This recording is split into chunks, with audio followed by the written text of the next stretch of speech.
Hello, everybody. Welcome back. This is Noble Gold Investments. I have myself here, Joshua Ward, as well as Micah, our senior business analyst, and we have a very busy and exciting show for you today. Micah, do you want to set us off?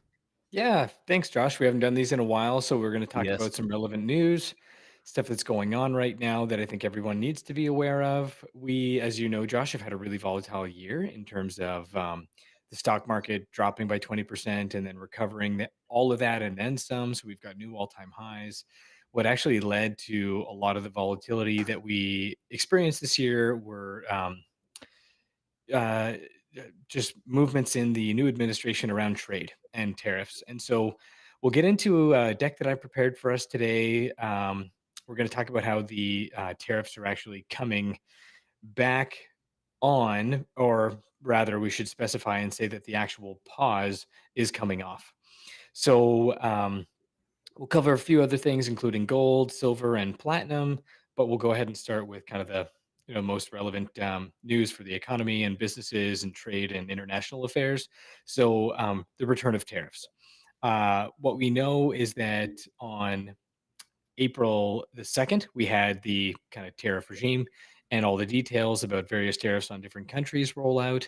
The market dropped by, I think, 15% in the following week from that point on. So we saw the pause come into effect, and the pause ends on July 8th. So we've got these upcoming tariff deadlines, meaning that most of the um, tariffs are actually coming back on for most of the world on July 8th. On Tariffs are coming back onto the EU July 9th. And then the pause with China, who obviously is our biggest trading partner, theirs doesn't come off until August. So we're kind of easing into it. But I just suspect that we're going to see, some market turbulence, some uncertainty around that. Um, Tariffs basically are like adding a sales tax to everything. So we could see some economic uncertainty.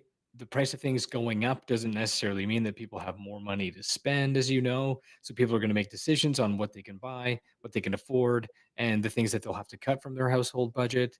And, those are tough decisions for Americans to have to make. But we do think that inflation and goods inflation in particular is going to be one of those things that really does probably manifest if tariffs are really coming in for good this time. One of the questions out there is, are we going to see another pause? Um, you know, Tariffs on, tariffs off. Kind of like Karate Kid, wax on, wax off is kind of in the theme Yes. with Trump. And are they on for good or are they off again in some period of time? So we don't know. We'll have to see. And then, as you know, too, Josh, there was the legal challenge from the federal trade court that basically said that these Liberation Day tariffs were unconstitutional. There are ongoing kind of challenges of that. It's been appealed, and so there's new litigation going on that now. So that's just another kind of element to this, which leads to some uncertainty. And when it comes to supply chains and these types of things, the ripple effects of tariffs, it affects international businesses, it affects domestic businesses, and it also affects consumers here and abroad. And one of the big things that we're seeing shippers and importers um, basically rushing to clear goods and get them in again prior to tariffs coming back on, which is leading to delays at the port, lots of different types of backlogs, and just whatever economic impacts might come out of that. And, again, really, I said before, tariffs are viewed really as like a sales tax. It kind of makes the end user pay more, whether it's 10%, 25%, 50%, whatever that is. The end user is really paying for that.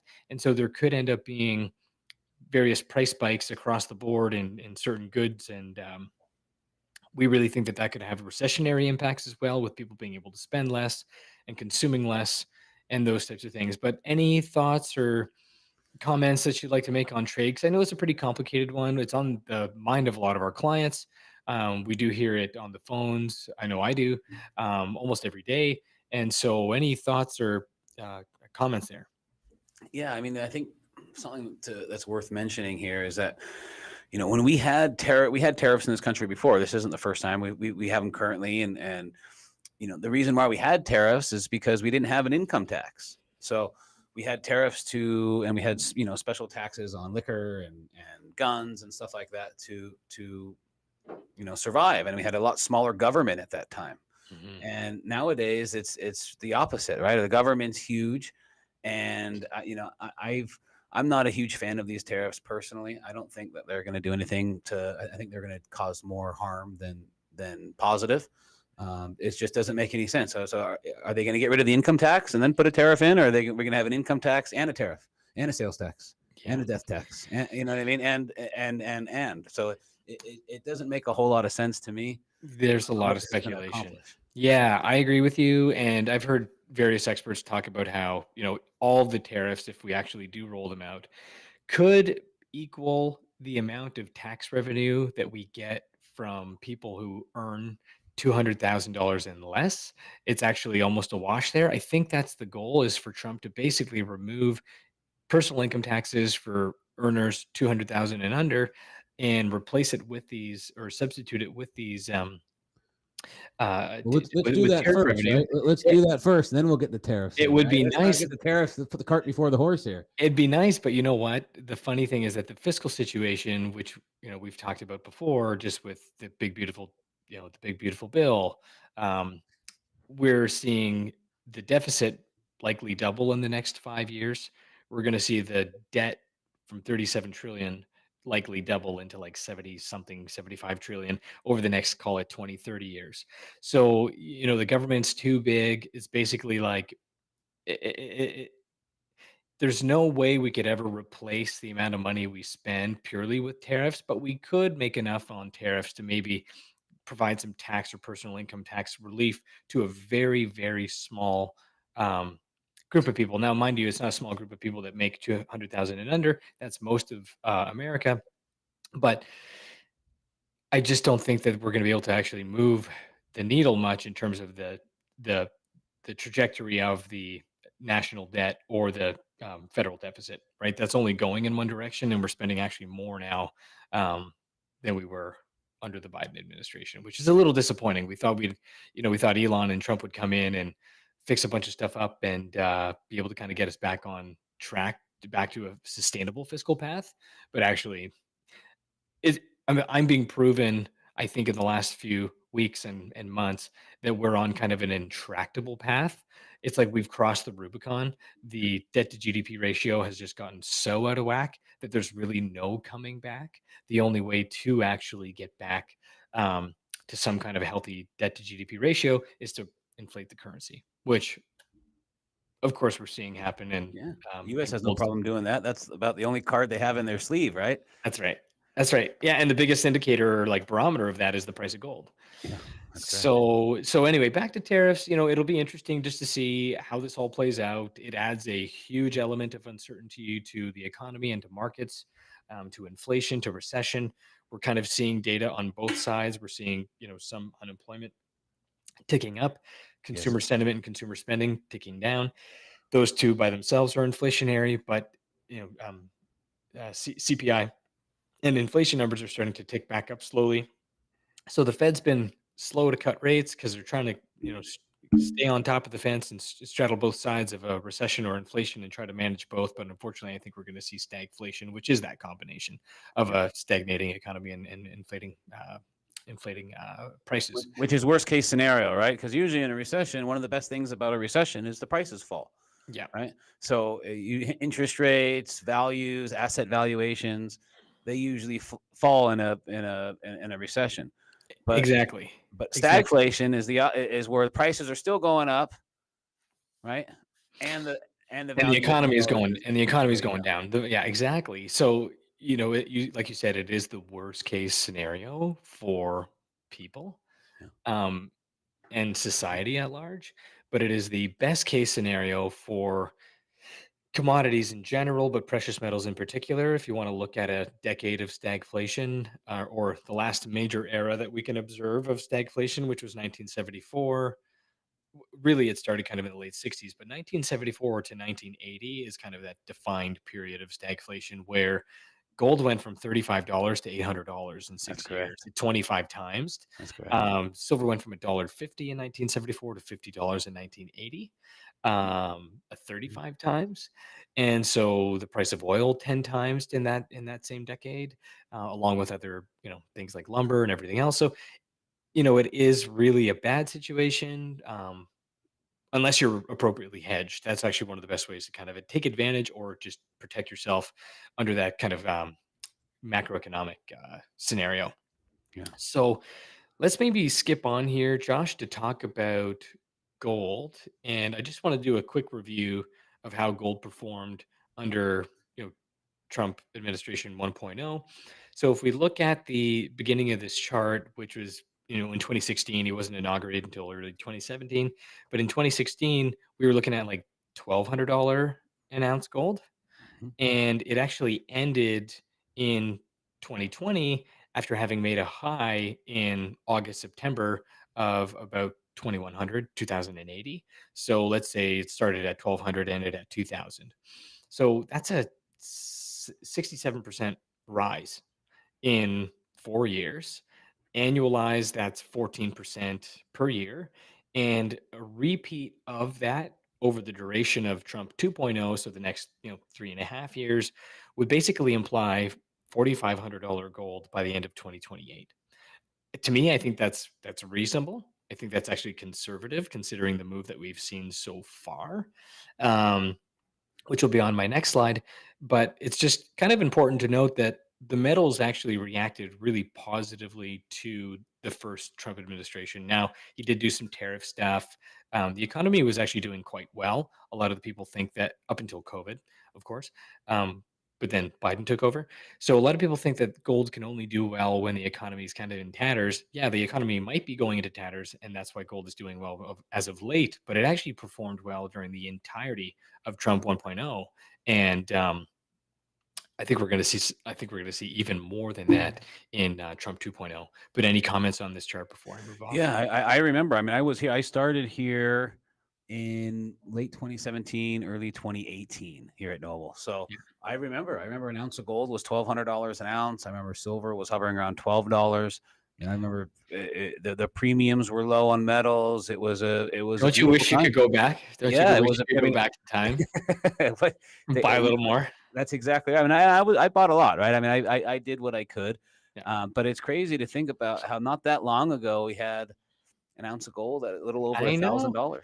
That's when I started accumulating as well. 2017 for me was my first few ounces of silver, Yep. 11 and $12. Yep. I think all in with premiums and everything, you're getting an ounce of, and you get eagle, maple, whatever you wanted for under $15. That's correct. Yeah. And they're over $40 right And today, now. those same coins, I was about to say, are 40 40 bucks. or more today. Yeah. So, I mean, even though that is, geez, 7, 8, 9 years ago, it's done so well in that time. And all you had to do was buy it, right? I wasn't some genius that oh, I gotta, you gotta Right. buy it low and sell it high, and all I had to do was buy it and hold on to it. Right? Knowing, yeah, buying it with an appropriate kind of time horizon, Yes. not buying it as a trade, not buying it as a quick flip, buying it essentially as like a 2+ year or more. But 2+ years kind of like the threshold that I recommend to clients. Anyone that bought from me 2 years ago or more, they're up 40 to 50% Yeah. That's in great. both metals. That's good. Right? I talk to clients all day, every day, where they call back. They hit 72. They have to do their required minimum distributions, or they just want to find out where their account is now. Right? They place their trade in 2021, and Yep. they want to get the current value on it. Those are some of my favorite calls. No, it's fantastic. Right? Everyone leaves that call super happy. That's correct. Yeah, no, I remember. I just had one recently where a guy needed to sell. He needed some money for an emergency, right? And he thought he was going to have to sell a bunch of this. I was like, I told him, I was like, sir, it's almost nothing, right? We're just selling a little bit of the gains here, right? We're not even getting into the principal really here. Yeah. I mean, we're just Yeah. and he couldn't believe it. He was shocked that he doesn't follow it every day. A lot of our clients, they buy it. They're not like you and I where they're looking at the price every day. Every Right? day, I know, and that's the beauty of it too, is like some of these people are not just following my 2 year plus, but they're buying it whenever they had, 2, 3, 4 years ago, and they haven't actually really even checked the price. No. So they call me because they've got to do an RMD. They probably wouldn't have otherwise bothered to contact me and get an update. So they call me to get help on that, which I'm happy to do. But at the time, I'm like, hey, you've done super well. Like people who bought, that's what people kind of don't remember either. And I actually kind of was shocked by the number. In 2022, August, September, gold was $1,600 an ounce. It's up 100% in Insane. not even 3 years. That's great. So it's good to kind of leave it alone, but I call it sit right or be right, sit tight, right? Just like own it, knowing where it's going longer term. Sure. I Don't don't know stress if you're about it. getting Don't this, worry Micah. about it. I'm having a lot of clients who bought gold at 1,200 or 1,400. Right? They're exchanging it for platinum. They're exchanging it for silver. Oh Right? I yeah, mean, a long people weren't really buying a lot of silver and platinum 5, 10 years ago. Right? It's yeah, been a lot more popular now. I would say 5, 10 years absolutely. ago it was almost all gold. So a lot of people are getting out of those positions with their gold and diversifying with either silver or platinum. And a lot of our clients can do that all within the IRA, no taxes, no penalties. We can do it the same day. It's Same day. fabulous. It's quick. It's a super quick turnaround trade. I've had definitely a few of them. Lesser, less people doing it from gold to platinum, more so doing it from gold to silver. Okay. About a month ago, that we were at over 100 to 1, I 100 to would say. 1 on the gold to silver ratio, which is just like an absolute nosebleeds. It implies that silver basically is, the cheapest it's ever been. That's great. Close In to the over cheapest it's 2,000 ever been years. compared to gold. Exactly. They set it at an average of 15 to 1. The previous peak from the 2008 to 2011 precious metals bull market, we were at a 30 to 1. Mhm. None of us have crystal balls. We don't know, but my guess is we're going back to at least a 30 to 1. So I tell people, why even buy gold when the same amount of money for 1 ounce of gold could get you 100 ounces of silver? Now, mind you, today it's a little bit off from there. It's about 90, 95. So it's still really undervalued, but it's not quite, over 100. But why would you do that when you can buy 100 ounces of silver for the same price of 1 ounce of gold? You can then sell your 100 ounces of silver to buy 3 ounces of gold if we go from 100 to 1 to 30 That's to great. 1. Now, again, this stuff's not happening overnight. You got to be patient. You have to have that kind of long and appropriate time horizon. Um, but a lot of that stuff is going on right now. And because we're talking about it, Josh, why don't we kind of just finish off on gold under Trump 2.0, and then we'll talk about silver because I think it's, we're getting into it now, but I've got some charts for us to look at. So this is just a year. This is just a chart for pretty much the beginning of this year. Started with gold around 2,600 dollars around Christmas time, and again we hit $3,500 kind of at the end of or sometime in May, and so it's off a little bit from there, but temporary pullback, 2 steps forward, 1 step back, 2 steps forward, 1 step back. But this rise here, this advancing phase is actually the strongest start that gold has ever seen to any year since that kind of absurd bull market during 74 to 80, where gold 25 times in 6 years. So we're not surpassing that yet, but we've had the strongest start in a long time, call it 55 years, for gold. So, I think that this trend will continue. Obviously, there's a lot of stuff going on in the backdrop. There's economic uncertainty, there's geopolitical tensions, there's trade wars. You've got a fiscal situation that's like blowing out of control, not just here in the US, but in a lot of other countries all over the world. I think there's a looming sovereign debt crisis. Maybe that explains why gold is being purchased hand over fist at record levels multiple years in a row by kind of the eastern part of the world, Russia, China, India, the Asias in particular. A lot of Europe too is expropriating gold. So there's just so many factors going for it that it's just been in this relentless. And again, not to say it can't pull back here. I actually have said this many times in the last couple of months that I'm welcoming a reset. 2 steps forward, 1 step back. So I think we'll get something like that this summer. Great time to accumulate and take a position if you haven't already picked one up. But there's just way, way too much going for gold that's just all good news. And it's the summer, right? I mean, historically, gold and silver trade light in the summertime. There's not a lot of people are doing their own thing. They're on vacations. There's not as much trading of gold and silver. And historically, gold and silver can be weak in the summertime before it ramps up in the fall to the end of the year. That's right. Yep. Yeah. In my experience, we get spring rallies, fall rallies, and we cool down, go sideways or correct in the fall and in the winter. Oh, sorry, in the summer and in the winter. So spring and fall are up. Winter and summer can be down or flat. But I would welcome that. Like June, July tend to become kind of some of the better buying months where you can actually get the price nice and low. But gold's been, like you said, just wiggling around this 3,300 ish range for some time now, refusing to break down. So we'll see how it goes. Um, Now, I thought this was interesting. Maybe our support and tech in the background there can actually blow this up a little bit.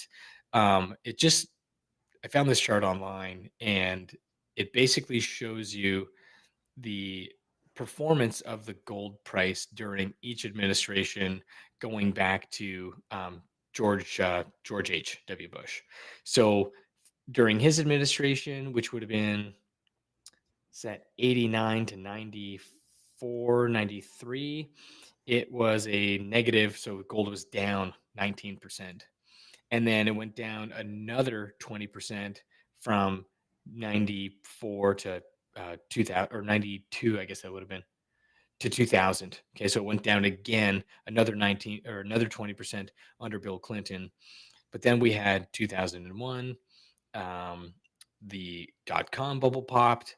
We also had 9/11 and Y2K and just a bunch of other things that were kind of a bit scary and uncertain. You had a 215% rally over the George W. administration.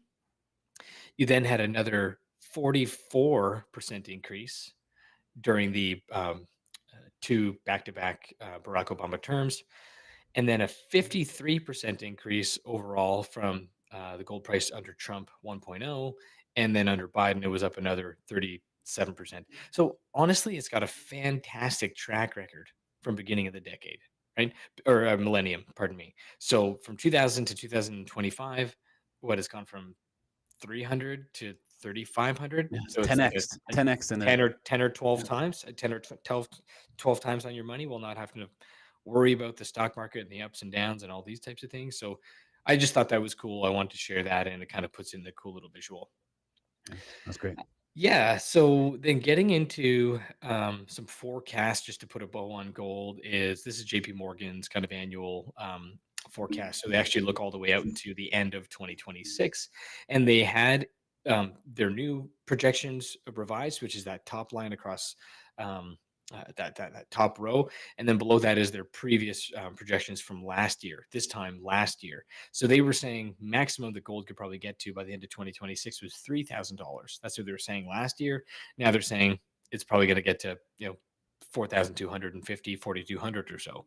I still think that's fairly conservative, but it's just interesting to know that a lot of the big banks actually have fairly bullish projections, and that they tend to be on the very conservative side. And so, like I said earlier, if we see another 14% per year compounded, that bring us to about 4,500 by 2028. They're thinking 4,200 is possible by end of 2026, which would probably set us up to surpass that by quite a bit. If they're right, we'll have to see. But I just think it's interesting that even JP Morgan, that has some of the largest gold and silver short positions, are actually still quite bullish and projecting quite bullish gold prices moving forward.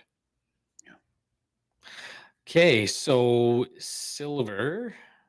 Let's talk about silver, Josh. And why don't you start us off? Yeah. Because you know all this stuff as well as I do. And, we've just seen a very choppy silver market right up until now, right? It was 35 in October, dropped down to 28 during Christmas, went back up to 34, dropped back down to 29 during the tariff Liberation Day, April 2nd stuff. So it's just been kind of whipsawing, but now it's actually broken out. And just share with us what your thoughts are, what you're hearing, seeing, and what your feelings are on gold, or pardon me, on silver. Yeah, and this kind of follows suit for silver here. So silver, historically, when gold and silver move, silver outperforms gold, right? We see a bigger swing up in silver than we do in gold. And this is one of the first times that since I've been following, that we've seen gold go up significantly without an increase in silver. And so it was really frustrating me, right? I mean, I've been buying silver for 20 years. In fact, I bought my first 100 ounces of silver with extra student loan money that I had. So, and I still have them. So it was, I've been pretty much following this since 2010, on a daily basis. Yep. So the last 15 years or so. And I remember back in 2011 when I saw silver go from 15 to 50 in less than 6 months in 2011. Oh yeah. And we saw gold double in about the same time frame. And then we saw a big pullback, right? And then it's kind of like the lost decade for silver. I mean, silver was between, I would say, $10 and $20 for the whole decade, right? We didn't see much movement. Pretty much. And especially up until recently, we really weren't seeing any movement. And same thing with platinum. Platinum and silver kind of been the laggards here lately. But that all changed, about 6 weeks ago, about a month ago, maybe 6 weeks ago, Right. where we've seen, a 25 to 30% increase in the price of platinum in the last month. And we've seen a significant increase in the price of silver as well, right? I mean, I think it's a little bit lower. It's about 15, maybe 20% in the same time frame. So silver and platinum are pushing, which is very encouraging, right? I think that's gonna positively influence the price of gold to keep going up. It was really kind of, I wouldn't say worrying me, but it was confusing me when you watching gold hitting all-time highs and we got silver under $30. I mean, it was crazy. It didn't make any sense. But what I've been comfortable with, even though I've been frustrated like you to see the gold price move so much, make higher highs and higher highs for the last 12 months without silver really progressing along that same kind of lines or same pace, is that the tendency of silver is actually to lag. It is always like a couple steps behind. Yeah. Now, how long is that lag? I know it's frustrating because what I say to clients is it's kind of like the start gun's gone off, gold peeling, halfway down the track. Everyone's like, look at gold, look at gold. Gold's going, it's gonna win, it's gonna win. But silver's just there, lacing up on the starting block, no rush. Yeah. Everyone's sweating. Why isn't silver doing anything? And then all of a sudden, boom, she peels off, and there's no exception to this.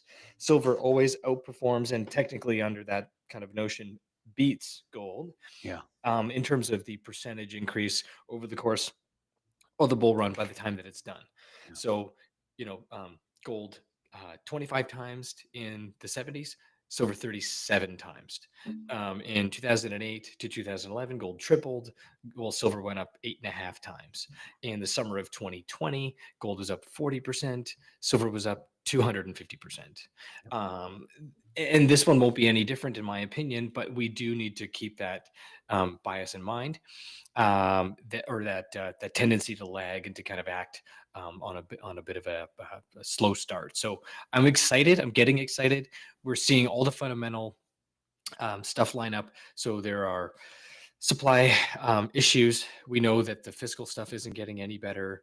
And if we go to this next chart here, I'll just show you the technical side. Not everyone appreciates this stuff, but this is a 50-year cup and handle chart. The cup and handle, you can see it there. You've got kind of the big part, which is a cup, the little part, which is the handle. And when you get a price breakout above the handle, it basically means you're in blue sky territory and you have the proclivity to move up and to do something called a measured move that would actually kind of line up and give you a similar outperformance to the previous breakout. And if you look at these kind of cross type of shapes, they show you where that measured move could take it, which, let's say somewhere between 2030 and 2034, we could see something like $300 to $400 silver based on this older chart. And what they say is the longer in place, the higher in space. So the longer the time duration on a chart, when that final breakout finally occurs, it means the actual potential to go much higher and to hit these measured moves is much greater.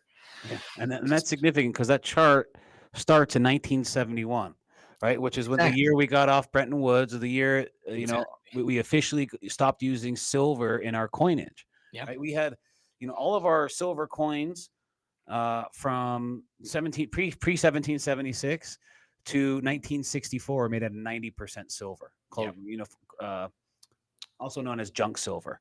Dimes, quarters, half dollars, and dollars. And what have we seen since then, right? Since the government got off using real money as money and went to a fiat system, we've seen an unbelievable increase in the price, right? And people got to realize it's not the price of silver going up. It's not the price of gold going up. It's the value of the dollars. What we're measuring it with has been beaten down so bad and has lost so much value that the price of something real, something that is used and needed in the economy is going to go up. I mean, it's basic economics. Exactly. Not So there's complicated. two other quick things to talk about, and then I think we're running a little short of time here, Josh. So Yes. we'll just talk quickly about platinum. So, platinum, as you know, has basically gone nowhere for the last 5, 6, 7 years. It's been range bound at around 900 to 1,000. Yep. Finally, it's broken out and it's actually moved almost 20% just in the month of June alone. So it's sitting north of $1,200 now. Yes. Platinum is extremely rare. People don't appreciate that it was always more expensive than gold. At its peak, it was 2.5 times more expensive than gold. But right now, gold's 2.7 times more expensive than platinum, which basically means platinum is wildly undervalued based on the fact that it's 30 times more rare and a lot harder to find. Add that most of the deposits globally are actually in South Africa, where they've just had a bunch of civil unrest, a lot of infrastructure problems, and they have these constant energy blackouts. So a lot of the mining companies are not reliably or consistently actually meeting their mining supply goals. That's So there's a lot of things moving in favor for platinum right now, and I think we're finally getting a breakout. And like you said, a lot of people are actually trading their gold in to take advantage of that ratio. Maybe not all their gold, it could be a little more speculative, but it is industrial and precious at the same time, a lot like silver being a hybrid metal. That's right. I mean, I remember when I started, Micah, right? I mean, in 2018, an ounce of platinum and an ounce of gold were about 1-to-1. Yeah. Okay. Right. Today, you can get 3 ounces of platinum for every 1 ounce of gold. Yeah. And I don't think that's going to last a lot longer. Like these things can be stretched, like the gold to silver ratio, like the platinum to gold ratio. They can be stretched very, very far away from the mean for a long, long time. But the longer it stays away from kind of those average kind of price relationships, I think the faster and more violently we'll get the snap back. And I think we're finally seeing it in platinum, which could be very exciting. So the last thing I wanted to do, and I think you'll appreciate this ties into all the stuff you've done in terms of how much gold has kept its value or how much the dollar has lost its value over the years. This is average household incomes per decade, okay, 1920 all the way to present day 2025. So the right hand column is the average household income. But then the left hand column is your average household income buying gold in that year, but with the gold being priced to where it is right now. So it basically means that in 1920, your average household income was $2,100. But if you were buying gold for, what was it, $20 an ounce. $20 an ounce, basically the today, the 2025 equivalent of that amount of gold is like $350,000. So you should look at the present day gold valuation versus the actual household income. That should be the better indicator of how the Yeah. economy and how society was doing in terms of the currency itself, either being backed by gold or not, how it actually affected your relative wealth. Well, if you look at that chart and it just finished with this, if you look at today, we are almost the poorest in 2025 than we've ever been in gold terms. That's correct. And you have to, Shocking. people have to understand this, Micah. Shocking. You got to measure in gold, right?